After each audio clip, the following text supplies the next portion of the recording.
help you sleep. We've been reading the book of Job, and we're going to get right into it this evening. Before we begin, if this is your first time, please consider subscribing and also click like and let others know about this. If you're back for some more, well, that makes me happy, and I hope that you continue to enjoy it. Welcome back. Let's go into our breathing. Always remember, as you lay back, close your eyes and you relax, to focus on your breathing. Focus on inhaling and exhaling. Inhale and exhale. Keep it circular. Inhale and exhale.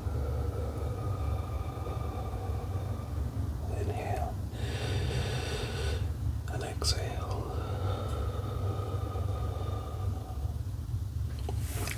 Keep it going. Focus. Don't force it in too deeply. Just force it in as much as your body allows you to, and then let it out. And by keeping it circular, I mean no pausing when you inhale, before or after inhaling, or before or after exhaling. Continue to practice on your breathing. I call that the basics of life. And if you keep track of your resting heart rate, you'll notice that weeks into practicing your deep breathing, you will start to slow your or lower your resting heart rate, and that's a good thing. All right, well, this has been pretty amazing, and we're going to start this evening with Job chapter 27, where Job continues what is considered his final speech in the book of Job.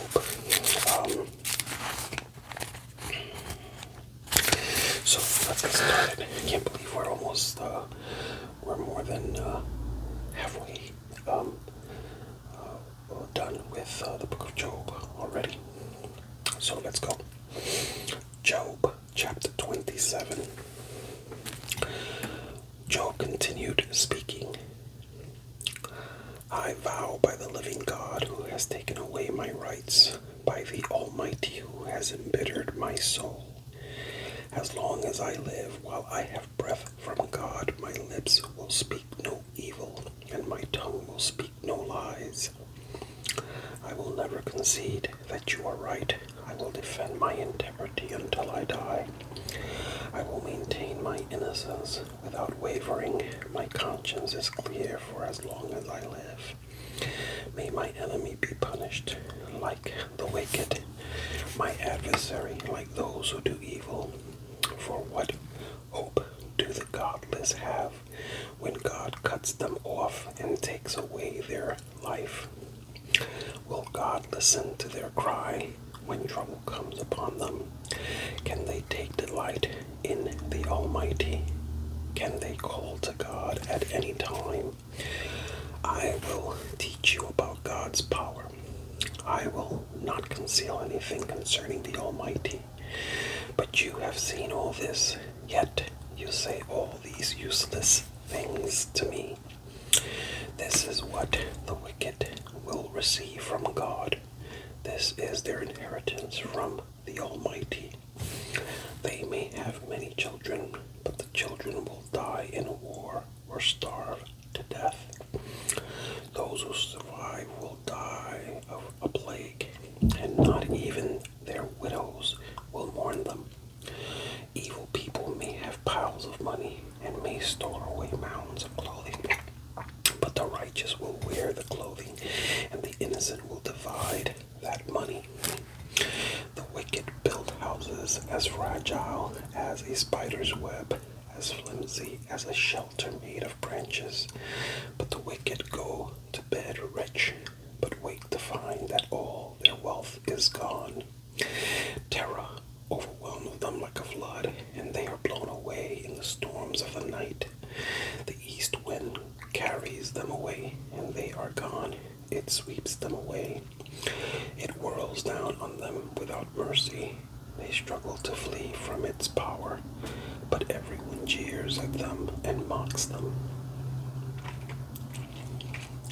Job continues in this next chapter, speaking about wisdom and understanding. Job chapter 28. People know where to mine silver and how to refine gold. They know where to dig iron from the earth and how to smelt copper from rock. They know how to shine light in the darkness and explore the farthest regions of the earth as they search in the dark for ore. They sink a mine shaft into the earth far from where anyone lives. They descend on ropes, swinging back and forth. Food is grown on the earth above, but down below the earth is melted as by fire. Here the rocks contain precious lapis lazuli, and the dust contains gold. There are treasures no bird of prey can see, no falcon's eye observe. No wild animal has walked upon these treasures, no lion has ever set his paw there. People know how to tear apart flinty rocks and overturn the roots of mountains. They cut tunnels in the rocks and uncover precious stones. They dam up the trickling streams and bring to light the hidden treasures. But do people know where to find wisdom? Where can they find understanding? No one knows where to find it, for it is not found among the living. It is not here, says the ocean, nor is it here, says the sea. It cannot be bought with gold, it cannot be purchased with silver. It's worth more than all the gold of Ophir, greater than precious onyx or lapis lazuli. Wisdom is more valuable than gold and crystal. It cannot be purchased with jewels mounted in fine gold. Coral and jasper are worthless in trying to get it. The price of wisdom is far above rubies. Precious peridot from Ethiopia cannot be exchanged for it. It's worth more than the purest gold. But do people know where to find wisdom? Where can they find understanding? It is hidden from the eyes of all humanity. Even the sharp-eyed birds in the sky cannot discover it. Destruction and death say, we've heard only rumors of where wisdom can be found. God alone understands the way to wisdom. He knows where it can be found, for he looks throughout the whole earth and sees everything under heaven. He decided how hard the winds should blow and how much rain should fall. He made the laws for the rain and laid out a path for the lightning. Then he saw wisdom and evaluated it. He set it in its place and examined it thoroughly. And this is what he says to all humanity. The fear of the Lord is true wisdom. To forsake evil is real understanding. Wow. I haven't read these books in a long time. Let me go ahead and just underline that, because that is very, very... I can use that in a future message, future sermon. Let's read that again. And this is Job, chapter 28, and the final verse, verse 28. 28 is enough. And this is what he says to all humanity. The fear of the Lord is true wisdom. First, and to forsake evil is real understanding. Wow. Powerful. I can definitely come up with a sermon for that. Job chapter 29. Now Job goes back to talk about his past blessings. Job continued speaking. I long for the years gone by when God took care of me, when he lit up the way before me, and I walked safely through the darkness. When I was in my prime, God's friendship was felt in my home. The Almighty was still with me, and my children were around me. My steps were awash in cream, and the rocks gushed olive oil for me. Those were the days when I went to the city gate and took my place among the honored leaders. The young stepped aside when they saw me, and even the aged rose in respect at my coming. The princes stood in silence and put their hands over their mouths. The highest officials of the city stood quietly, holding their tongues in respect. All who heard me praised me. All who saw me spoke well of me. For I assisted the poor in their need and the orphans who required help. I helped those without hope, and they blessed me. And I caused the widows' hearts to sing for joy. Everything I did was honest. Righteousness covered me like a robe, and I wore justice like a turban. I served as eyes for the blind and feet for the lame. I was a father to the poor and assisted strangers who needed help. I broke the jaws of godless oppressors and plucked their victims from their teeth. I thought, surely I will die surrounded by my family after a long, good life.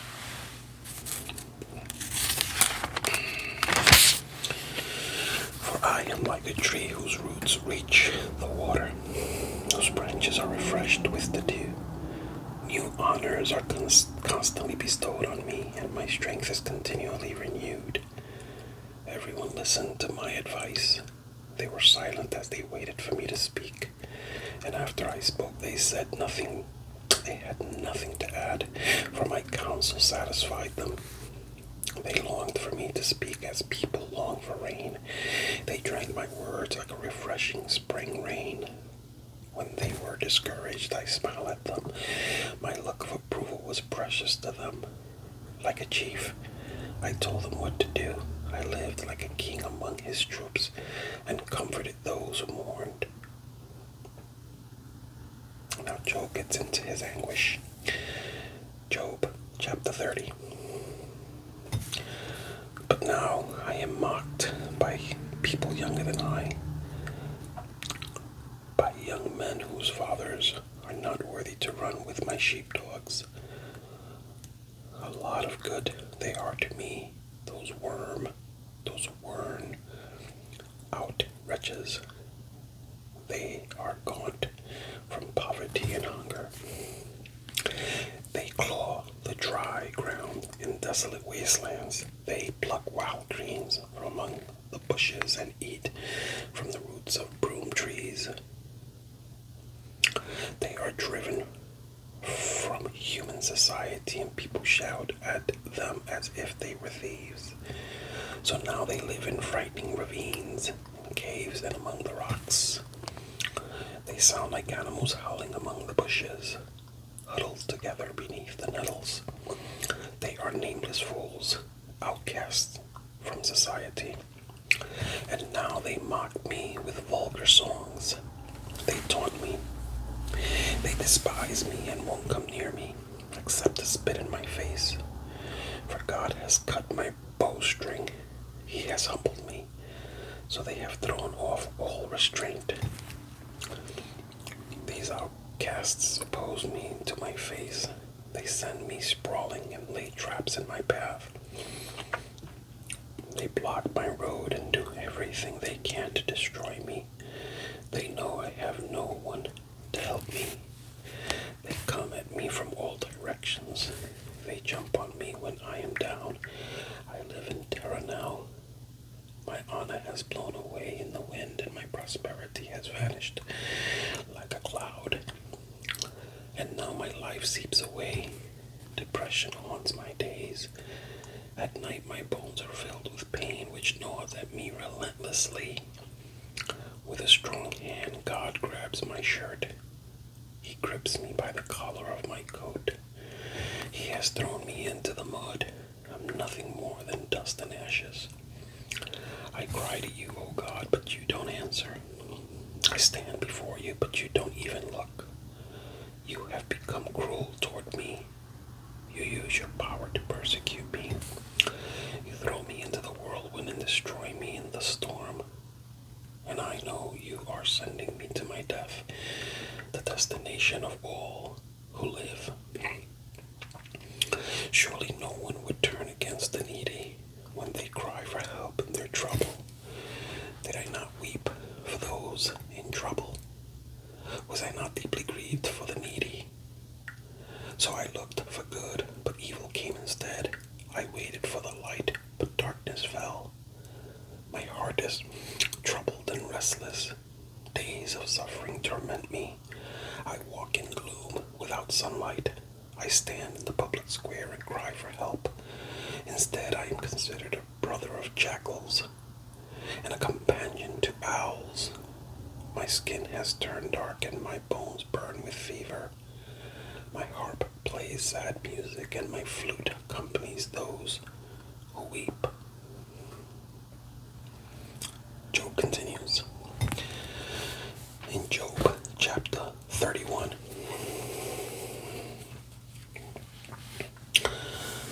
I made a covenant with my eyes, not to look with lust at a young woman, for what has God above chosen for us? What is our inheritance from the Almighty on high? Isn't it calamity for the wicked and misfortune for those who do evil? Doesn't he see everything I do and every step I take? Have I lied to anyone or deceived anyone?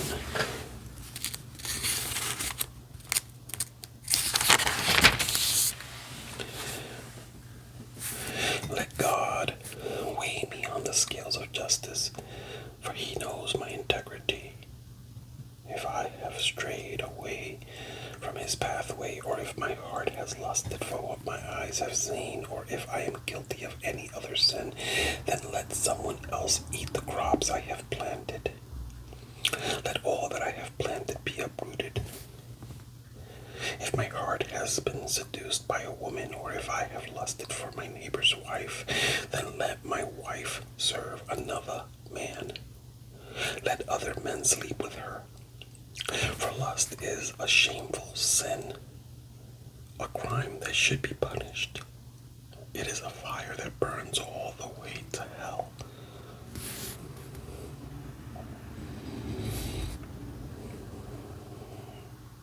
It would wipe out everything I own. If I have been unfair to my male or female servants when they brought their complaints to me, how could I face God? What could I say when he questioned me? For God created both me and my servants. He created us both in the womb. Have I refused to help the poor or crushed the hopes of widows? Have I been stingy with my food and refused to share it with orphans? No. From childhood I have cared for orphans like a father, and all my life I have cared for widows. Whenever I saw the homeless without clothes, and the needy with nothing to wear, did they not praise me for providing wool clothing to keep them warm? If I raised my hand against an orphan, knowing the judges would take my side, then let my shoulder be wrenched out of place. Let my arm be torn from its socket. That would be better than facing God's judgment. For if the majesty of God opposes me, what hope is there? Have I put my trust in money or felt secure because of my gold? Have I gloated about my wealth and all that I own? Have I looked at the sun shining in the skies or the moon walking down its silver pathway and been secretly enticed in my heart to throw kisses to them or at them in worship? If so, I should be punished by the judges, for it would mean I had denied the God of heaven. Have I ever rejoiced when disaster struck my enemies, or become excited when harm came their way? No, I have never sinned by cursing anyone or by asking for revenge. My servants have never said, "He let others go hungry." I have never turned away a stranger, but have opened my doors to everyone. Have I tried to hide my sins like other people do, concealing my guilt in my heart? Have I feared the crowd or the contempt of the masses so that I kept quiet and stayed indoors? If only someone would listen to me. Look, I will sign my name to my defense. Let the Almighty answer me. Let my accuser write out the charges against me. I would face the accusation proudly. I would wear it like a crown, for I would tell him exactly what I have done. I would come before him like a prince. If my land accuses me, and all its furrows cried out together, or if I have stolen its crops or murdered its owners, then let thistle grow on that land instead of wheat, and weeds instead of barley. Job's words are ended. Wow. What a powerful chapter that was.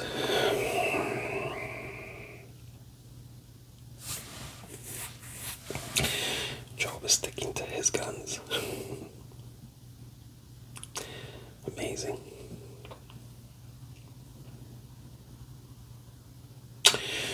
So now Elihu responds to Job's other friends in Job chapter 32.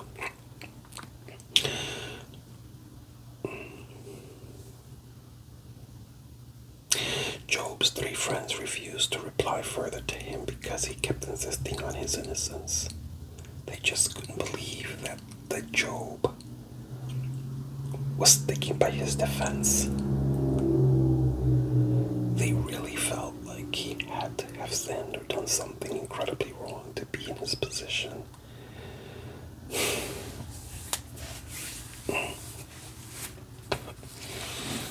Reminds me of the time when the disciples, later on in the New Testament, when the disciples asked Jesus, when Jesus went by, I believe it was a blind man, and the disciples asked him why he was blind, what sin had he or his ancestors committed. And I'm paraphrasing, but Jesus basically told them, why must he have committed a sin to be blind? Why must his ancestors have committed a sin to be blind? For him to be blind? Powerful. Powerful. So let's see what Elihu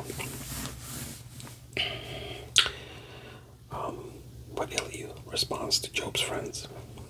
Again, Job, chapter 32. We'll begin again. Job's three friends refused to reply further to him because he kept insisting on his innocence. Then Elihu, son of Barachel, the Buzite of the clan of Ram, became angry. He was angry because Job refused to admit that he had sinned and that God was right in punishing him. He was also angry with Job's three friends, for they made God appear to be wrong by their inability to answer Job's arguments. Elihu had waited for the others to speak to Job because they were older than he.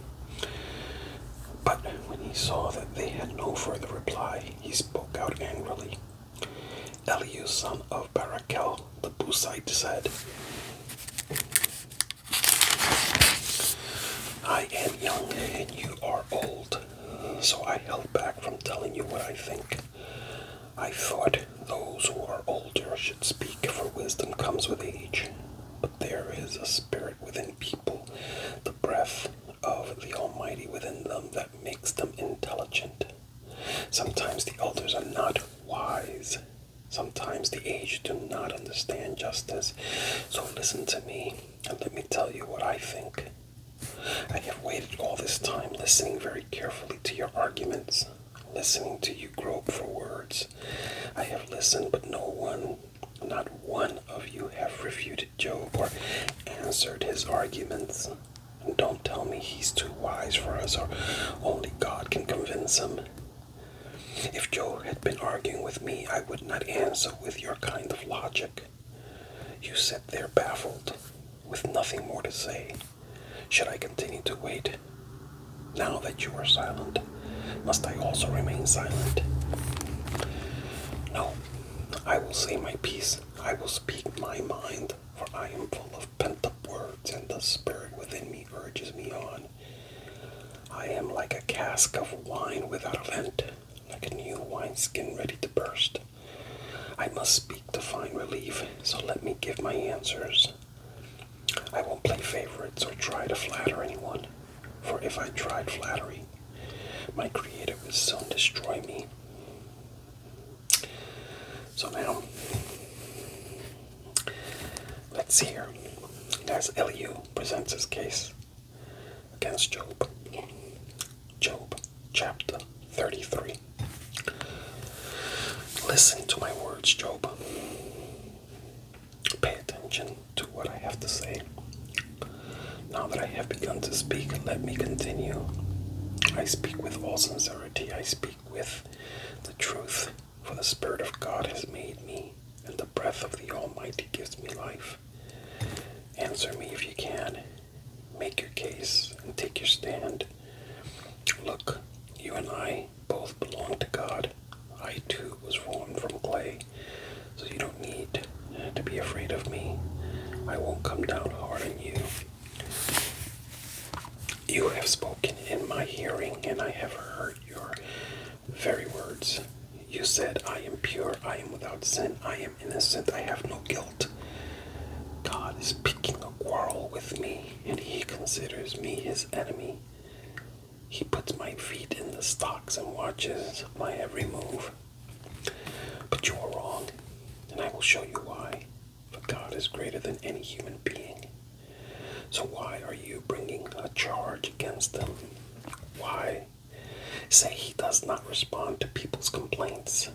For God speaks again and again through people, and though people do not recognize it, he speaks in dreams and visions of the night, when deep sleep falls on people as they lie in their beds.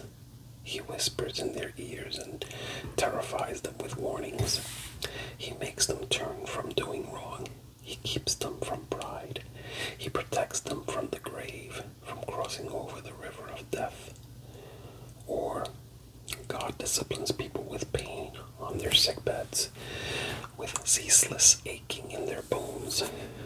They lose their appetite for even the most delicious foods. Their flesh wastes away and their bones stick out. They are at death's door. The angels of death wait for them.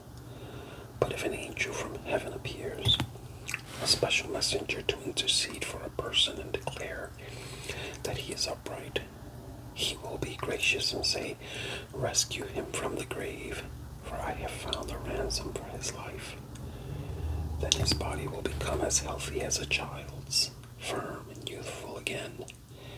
When he prays to God, he will be accepted, and God will receive him with joy and restore him to good standing. He will declare to his friends, I sinned and twisted the truth, but it was not worth it. God rescued me from the grave, and now my life is filled with light. Yes, God does these things again and again for people. He rescues them from the grave so they may enjoy the light of life. Mark this well, Job. Listen to me, for I have more to say. But if you have anything to say, go ahead, speak, for I am anxious to see you justified. But if not, then listen to me. Keep silent, and I will teach you wisdom. In this next chapter, Elihu continues to go after Job and accuses him of arrogance. Job, chapter 34. Then Elihu said, listen to me, you wise men. Pay attention, you who have knowledge. Job said, the ear tests the words it hears, just as the mouth distinguishes between foods. So let us discern for ourselves what is right. Let us learn together what is good. For Job also said, I am innocent, but God has taken away my rights. I am innocent, but they call me a liar. My suffering is incurable, though I have not sinned. Has there ever been a man like Job, with his thirst for irreverent talk? He chooses evil people as companions. He spends his time with wicked men. He has even said, "Why waste time trying to please God?" Listen to me, you who have understanding. Everyone knows that God doesn't sin. The Almighty can do no wrong. He repays people according to their deeds. He treats people as they deserve. Truly, God will not do wrong. The Almighty will not twist justice. Did someone else put the world in his care? Who set the whole world in place? If God were to take back his spirit and withdraw his breath, all life would cease, and humanity would turn again to dust. Now listen to me, if you are wise. Pay attention to what I say. Could God govern if he hated justice? Are you going to condemn the Almighty Judge?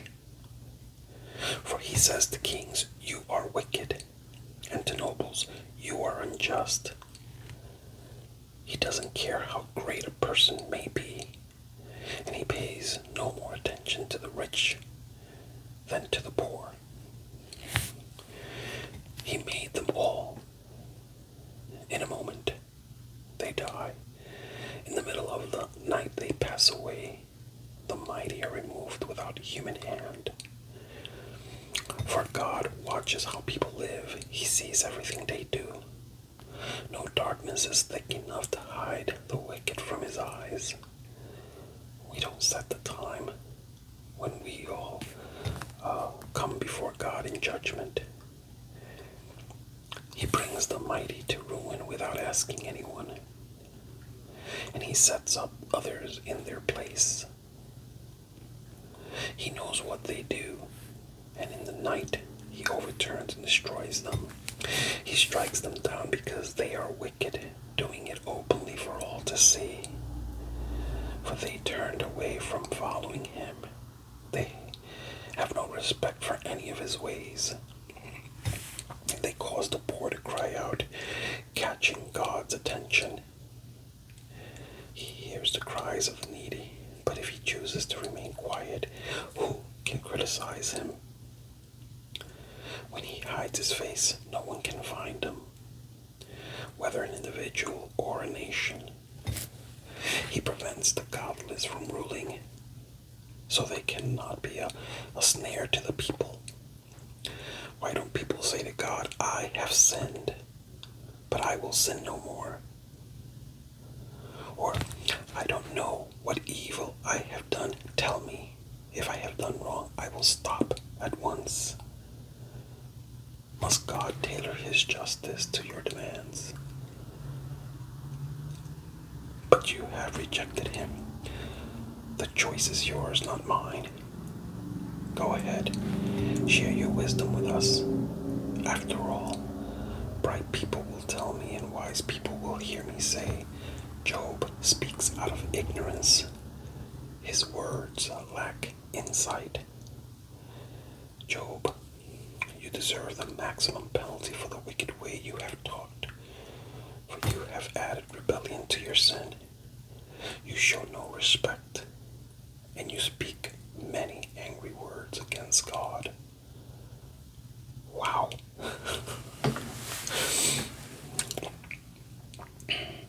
With friends like this, who needs enemies? And he's not done. He continues now in we'll do one more chapter 35. And this is where Elihu reminds Job of God's justice. Again, Job chapter 35. Then Elihu said, "Do you think it is right for you to claim I am righteous before God?"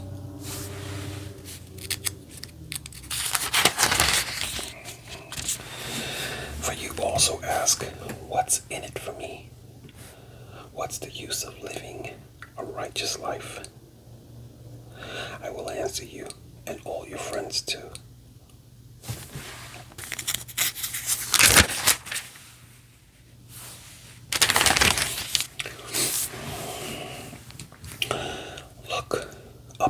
sky and see the clouds high above you. If you sin, how does that affect God? Even if you sin again and again, what effect will it have on Him? If you are good, is this some great gift to Him? What could you possibly give Him? No, your sins affect only people like yourself, and your good deeds also affect only humans. People cry out when they are oppressed. They groan beneath the power of the mighty. Yet they don't ask, where is God, my Creator, the one who gives songs in the night? Where is the one who makes us smarter than the animals and wiser than the birds of the sky? And when they cry out, God does not answer because of their pride. But it is wrong to say God doesn't listen, to say the Almighty isn't concerned. You say you can't see Him, but He will bring justice if you will only wait. You say He does not respond to sinners with anger and is not greatly concerned about wickedness. But you are talking nonsense, Job. You have spoken like a fool. Well, there's a lot going on here. We're going to leave it there for this evening, and when we get back together the next time, we will continue with Job 36. And guess what? Elihu is not done. He continues to tell Job off. I hope you enjoyed this. I hope it relaxed you. And I surely enjoy reading the Bible to you. So with that said, God bless you. God keep you. I'll see you next time. Bye-bye.